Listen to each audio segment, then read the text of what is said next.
Welcome to the NTN Nightly. I'm Nisha Charles. This edition's top stories. St. Lucia rolls out a CARICOM initiative to enable the growth and development of less developed countries. CARICOM Secretary-General marks notable progress within CSME, and Cassandra Edwards tops the 2019 Haynes Smith Miss Caribbean Talented Teen Pageant. The Ministry of Commerce, International Trade, Investment, Enterprise Development and Consumer Affairs will be implementing a CARICOM-wide initiative to enable the growth and development of the less developed countries of CARICOM. Article 164 will see a new and third edition being rolled out come January 1, 2020. According to the revised Treaty of Chaguaramas, Article 164 is a regime which seeks to promote industrial development among the less developed countries, LDCs, of CARICOM.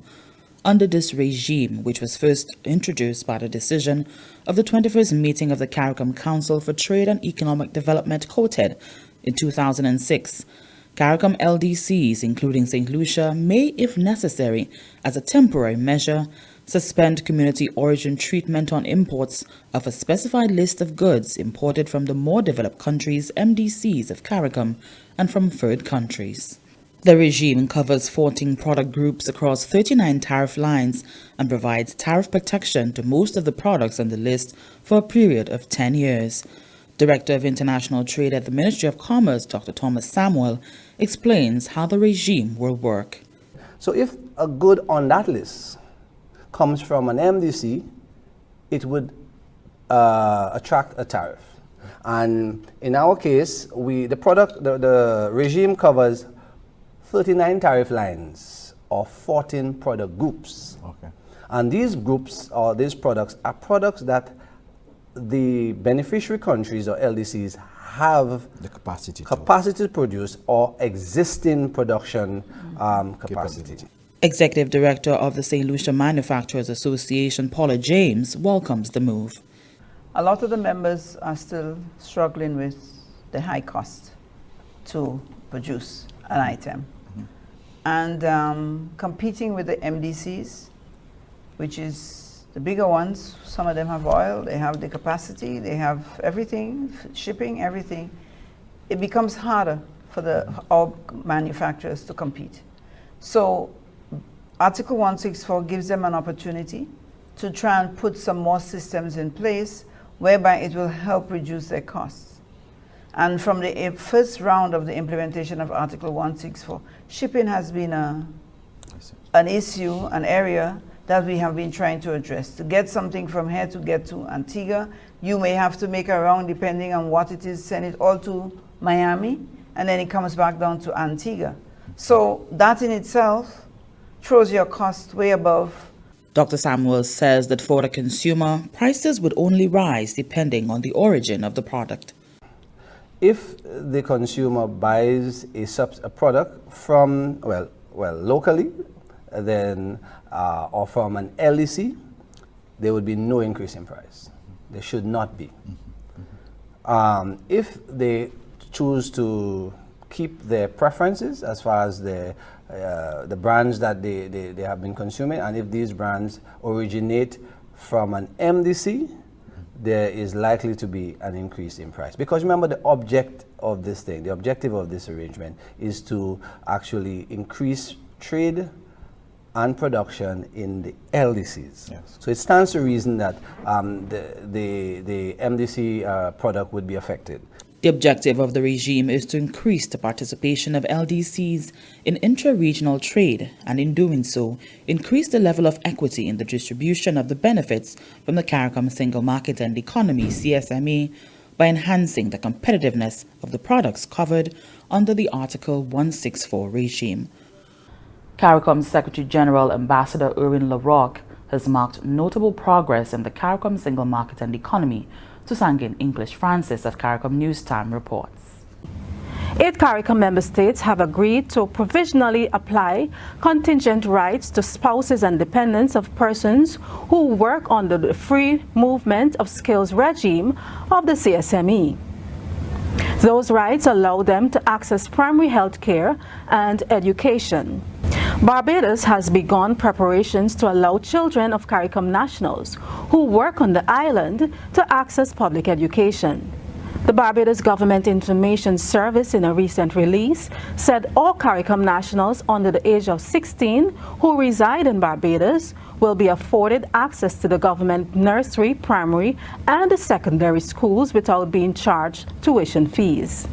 CARICOM students will not be required to have student visa. However, they will pay all fees that are applicable to Barbadian students. St. Lucia and the rest of the Eastern Caribbean Currency Union is projected to experience an exciting year of economic growth and development. That's according to the governor of the ECCB, Eastern Caribbean Central Bank, Timothy N.J. Antoine. In his 2019 Christmas message, the ECCB governor reported a projected growth of more than 3%, notwithstanding the myriad of challenges. These include the existential threat of a climate crisis, the ongoing issue of the loss of correspondent banking relations, and high unemployment among our youth. These challenges notwithstanding, we are thankful that our beautiful isles were spared this past hurricane season. This year, our currency union is set to record solid growth of about 3.3%. Throughout the year, we vigorously pursued our transformation agenda, including inter alia, the launch of the first phase of our digital currency pilot, the launch of polymer notes, and the completion of phase 1 of our campus greening program, our solar carport. We thank each of you for your prayers and support. As we look ahead to 2020, an exciting year beckons. 3 of the bank's key priorities will be financial stability, digital transformation, and climate resilience. At this moment, we project growth for our currency union of about 3.5%. And that was Governor of the Eastern Caribbean Central Bank, Timothy Antoine. Meantime, with several projects soon to come on stream here in St. Lucia, government is looking to capitalize fully on available opportunities. St. Lucia officially joined the equine industry with the Royal St. Lucia Turf Club hosting 5 thoroughbred races on the 13th of December 2019. Prime Minister the Honorable Alan Shastney said the project opens many doors not only for St. Lucia but for the region as a whole. The horse racing track is very much like a golf course.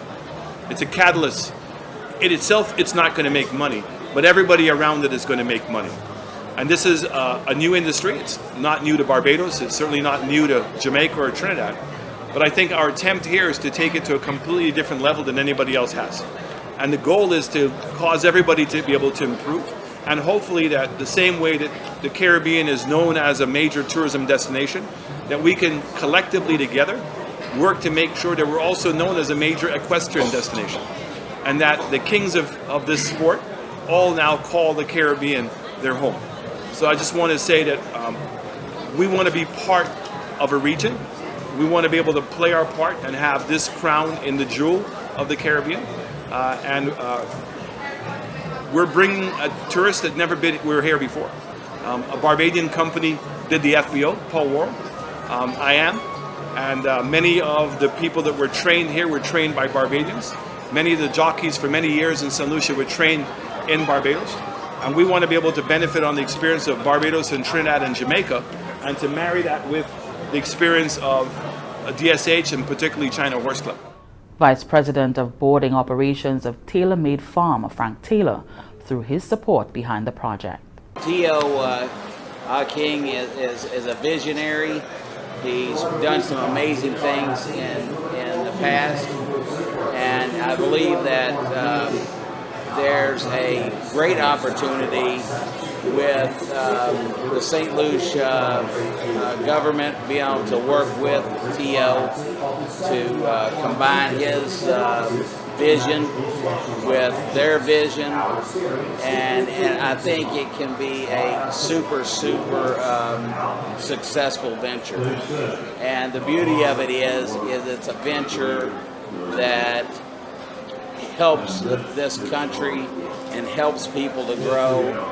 And I know T.O. and Elliot and myself are all about doing things that are to help people move up, give them an upward opportunity from where they are. I know on this end of the island. I've heard that there's some not great numbers as far as employment, and bringing this kind of opportunity here to the people of the islands, I think is just a win-win. I think the investors have a great opportunity to come in and to thrive and enjoy this beautiful climate, and to invest here. And I think it has unlimited possibilities and will have a worldwide effect. Minister for Tourism, Information and Broadcasting, Culture and Creative Industries, Honorable Dominic Fede, indicated that there is also opportunity for the region to grow the tourism product collectively, something he explained can be done through the Caribbean Tourism Organization. We have certainly seen the abandonment and the ostracization of the Caribbean brand as a marketing initiative to bring about greater yields and greater arrival numbers to the Caribbean. We have seen the abandonment of very important data that is required for the development and for the promotion of tourism in the region.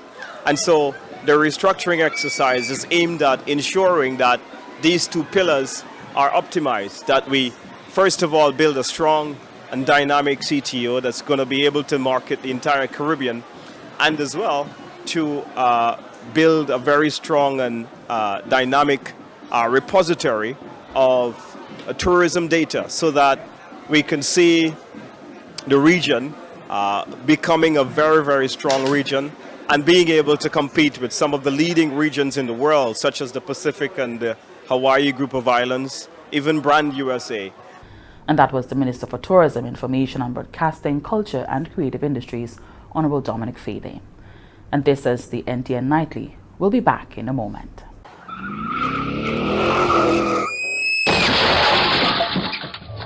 Yes, SaintLucia, this is your boy Mark 11 telling all the drivers on the road. Be careful on the roads today and always roll with a designated driver. If you're the driver, drink responsibly. Go and come back home safely. Out. A message from the Ministry of Health, Wellness, Human Services, Gender Relations, and this station. Welcome back. The Ministry of Health and Wellness has lauded the contribution of Dr. Merlene Fredericks-James to healthcare as the first female Chief Medical Officer of St. Lucia as she retires from the public service. Dr. Fredericks-James assumed the responsibility of Chief Medical Officer in October of 2009.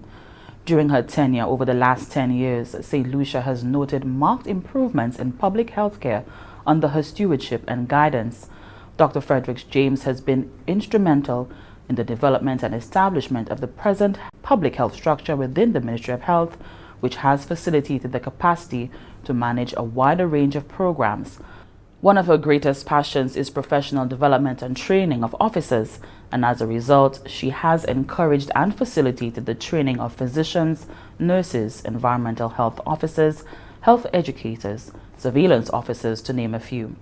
This has strengthened the Ministry of Health to develop programs such as the HIV/AIDS program, disaster management, chronic non-communicable diseases, and immunization. Other achievements include the reduction in nuisances which affected schools and homes, increased licensing compliance of licensable establishments such as food handling establishments and hotels, ensuring safer health conditions for all. She also facilitated the perinatal audit with the support of PAHO and ensured that the necessary measures had been put in place to address gaps needed to decrease maternal and infant mortality. The Ministry of Health and Wellness wishes to thank Dr. Fredericks-James for her hard work and tremendous contribution to healthcare in St. Lucia, and wishes her the best in her future endeavors. Cassandra Edwards has captured the title of Haynes Smith Miss Caribbean Talented Teen 2019 pageant. Cassandra was crowned on December 30th, 2019, 10 years after another St. Lucian won the title. 10 of the most talented teens in the Caribbean vied for the coveted prestigious title, Haynes Smith Miss Caribbean Talented Teen 2019. Cassandra Edwards has captured the title 10 years after Consuelo Dupal, the former St. Lucian representative who won the title. Janice Dupal, Consuelo's mother, served as chaperone. We made sure that we got all our segments in order which would be the speech, and the speech this year was about pride, whether it's pride about sporting activities, cultural, or anything that is new, anything that is happening, anything that happened this year in the country. And what was very instrumental for Cassandra is that she played a significant role in her talent, the script of her talent. And while we didn't get best talent, obviously, she was very consistent. Earlier this year, Cassandra Edwards also won the 2019 Queen of Grosley title. Edwards says she is looking forward to her reign as a Caribbean role model. It is my first time in pageantry this year, having won Queen of Grosley and now Miss Haynes Smith Talented Teen 2019-2020. I believe I want to take the time to use my reign, use my platform to inspire young girls. I don't want to have to rush it. I want to take my time and enjoy it, bask in its glory, and be a role model to the youth. Minister with responsibility for culture and creative industries, Senator Honorable Fortuna Bell Rose, commended the Miss Caribbean Talented Teen on her astonishing representation of her island. We are proud of you.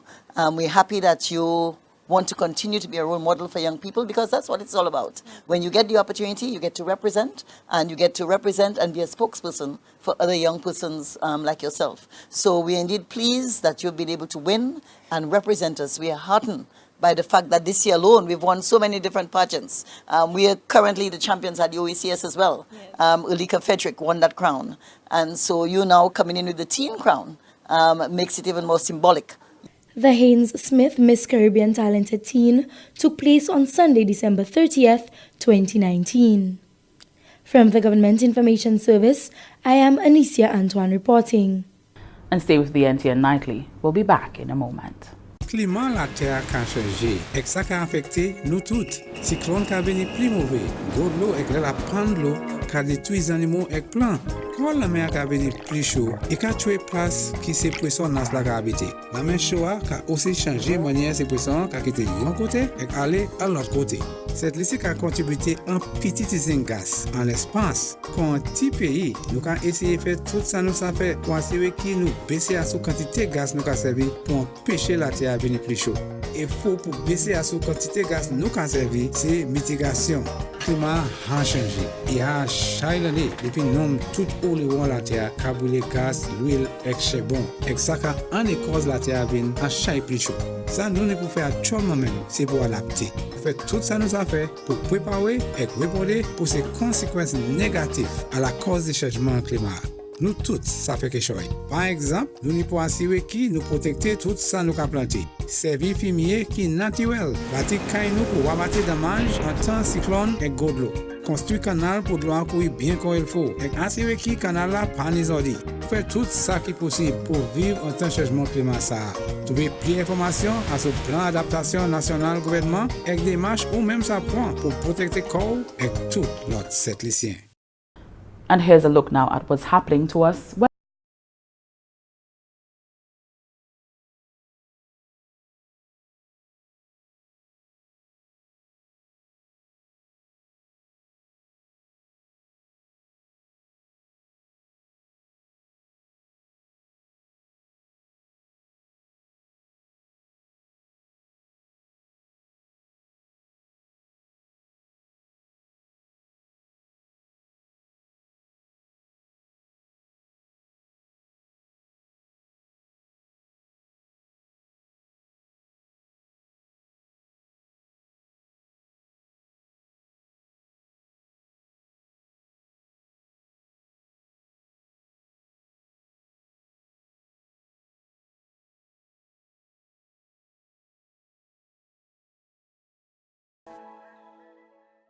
And that brings us to the end of the NTN Nightly. Join us next time at 7 p.m. with a repeat at 7 a.m.